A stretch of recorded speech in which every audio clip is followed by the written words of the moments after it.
Praise the Lord. தேவனுக்கு மகிமை உண்டாவதாக. ஆண்டவர் இரட்சகருமாய் இருக்கிற இயேசு கிறிஸ்துவின் நாமத்தினாலே இந்த கால வேளையில் உங்கள் யாவரையும் நான் வாழ்த்துகிறேன். இந்த நாளுக்கான தேவனுடைய வார்த்தை யாக்கோபு எழுதின நிருபம் 5வது அதிகாரம் 17வது வசனம். எலியா என்பவன் நம்மை போல பாடுள்ள மனுஷனாயிருந்தும் மழை பெய்யாதபடிக்கு கருத்தாய் ஜெபம் பண்ணினான்.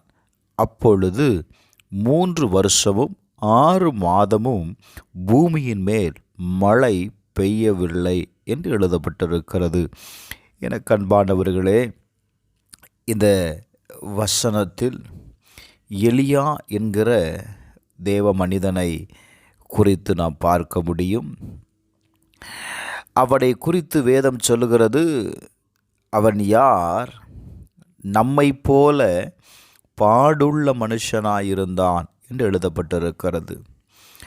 நம்மை போல ஒரு சாதாரண மனிதனாய் தன்னுடைய வாழ்க்கையில் பாடுகள் மத்தியில், உபத்திரவங்கள் மத்தியில் வாழ்ந்து கொண்டிருந்தவன். ஆனால் அவருடைய வாழ்க்கை பகுதியில் ஒன்று இருந்தது, ஜெபம் என்று ஒரு காரியம் இருந்தது.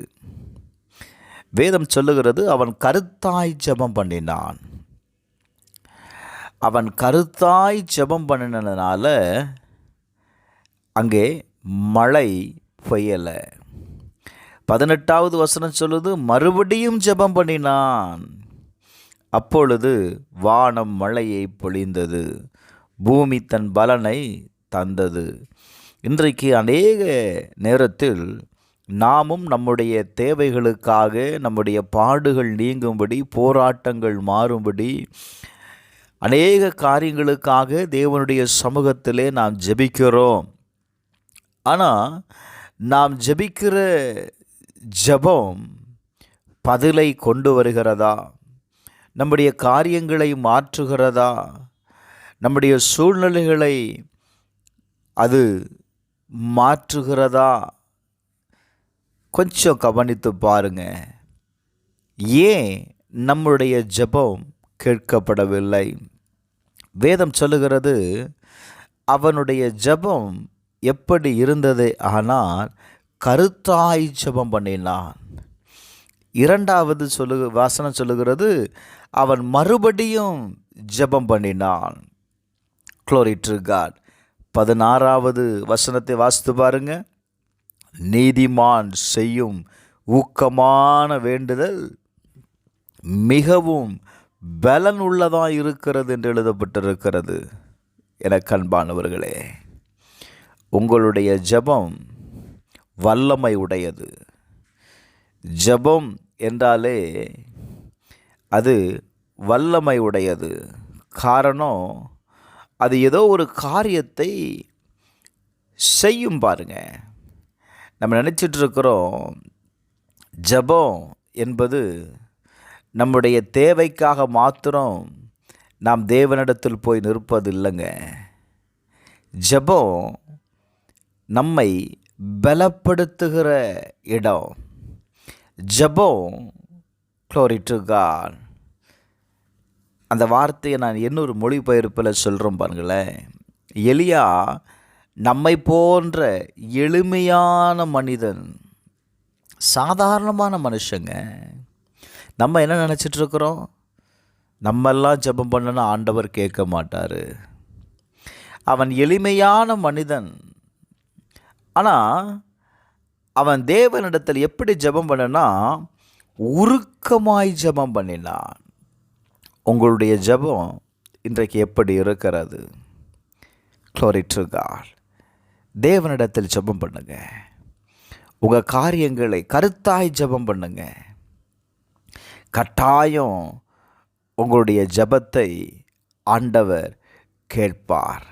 அவன் சொல்கிறான், 1 ராஜாக்கள் 17:1 நீங்கள் வாசித்தீங்கன்னா, இஸ்ரவேலின் தேவனாகிய கர்த்தருக்கு முன்பாக நிற்கிற நான் அவருடைய ஜீவனை கொண்டு சொல்லுகிறேன். அப்போ ஜெபம் என்பது நீங்கள் யாருக்கு முன்பாக நிற்கிறீங்க? Glory to God. அவன் சொல்லுகிறான், இஸ்ரவேலின் தேவனாகிய கர்த்தருக்கு முன்பாக நிற்கிற நான். நீங்கள் தேவனுக்கு முன்பாக நீங்கள் நிற்கிறீங்க. சகலத்தையும் உண்டாக்கின, சகல சிருஷ்டிக்கும் சர்வ வல்லவராய் இருக்கிற தேவனுக்கு முன்பாக நீங்கள் நிற்கிறீர்கள். மறந்துடாதங்க, அவர் சர்வ வல்லமை உடைய தேவன். தைரியமாக சொல்லு, அவருக்கு முன்பாக நின்று நீங்கள் வார்த்தையை சொல்லும் பொழுது அந்த வார்த்தைக்கு தேவன் எதை கொடுக்கிறார் அப்படின்னா அதிகாரத்தை கொடுக்கிறார். Glory to God. நீங்கள் நிற்கிற ஸ்தானம் ரொம்ப முக்கியம். நீங்கள் நிற்கிற இடத்துல நீங்கள் யாராக இருக்கிறீங்க அது முக்கியம். ஜெபம் பண்ணிப்பார். கட்டாயம் தேவன் உங்களுடைய ஜெபத்திற்கு என்ன செய்வார்? பலனை கட்டளையிடுவார். நீங்கள் சொல்கிறபடியே நடக்குங்க. கர்த்தர் உங்களுக்கும் எனக்கும் அதிகாரத்தை கொடுத்துருக்கிறாருங்க.